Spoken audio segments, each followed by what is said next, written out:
রাজধানীর বাড্ডা, ধানমন্ডি সহ বিভিন্ন পয়েন্টে কড়া অবস্থান নিয়েছে পুলিশ, বিজিবি এবং র্যাব। কয়েকটি স্থানে ধাওয়া ধরপাকড়ের ঘটনাও ঘটেছে। ডিবি হেফাজত থেকে কোটা আন্দোলনের সমন্বয়কদের কর্মসূচি বাতিলের পর গতরাতে এই বিক্ষোভের কথা জানায় একটি অংশ।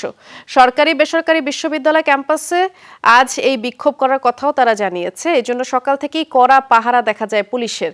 ধানমন্ডিতে কিছু শিক্ষার্থী বিক্ষোভ শুরু করে এবং এর কিছুক্ষণ পর পুলিশ তাদের ধাওয়া দিয়ে ছত্রভঙ্গ করে, বেশ কয়েকজনকে আটক করে। বাড্ডায় নর্থ সাউথ বিশ্ববিদ্যালয়ের সামনে শিক্ষার্থীরা জড়ো হবার চেষ্টা করলে সেখানেও কয়েকজনকে আটক করা হয়। এছাড়া কয়েকটি ক্যাম্পাসের সামনে তল্লাশি এবং ব্যাপক পুলিশ মোতায়েন করা হয়েছে। পুলিশ বলছে, জননিরাপত্তার জন্য সরকারি নির্দেশে পুলিশ মোতায়েন এবং সন্দেহভাজনদেরও আটক করা হয়েছে।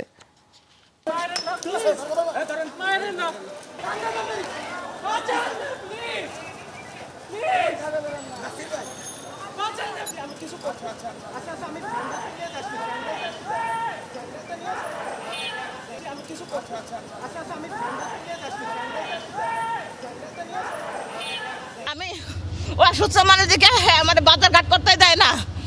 খালি কেবল বাজার গেছে ইয়ং পোলাপান দেখলে কি ধরা লাগবো?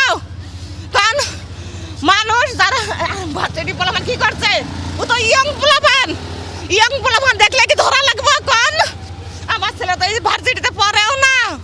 ছাত্রদেরকে এভাবে ধরে নিয়ে হয়রানি করার আমরা শিক্ষক যারা আছি আমরা অত্যন্ত ব্যথিত এবং অত্যন্ত আমরা মানে আমি কি বলবো উদ্বিগ্ন।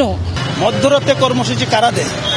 যারা মধ্যরাতের চিফ, যারা অন্ধকারের চিফ, এই জামাত শিবির চক্র এবং বিএনপির যারা সন্ত্রাসীরা, এই স্বাধীনতা বিরোধী চক্র জামাত শিবির এবং স্বাধীনতা বিরোধী চক্র যে আশ্রয় প্রশ্রয়তা বিএনপি, এদের মিলিত ফলশ্রুতিতে কিন্তু আজকে এই জনজীবনকে ব্যাঘাত করার জন্য, সাধারণ মানুষকে আতঙ্কগ্রস্ত করার জন্য তারা বিভিন্ন ধরনের কর্মসূচি দিচ্ছে।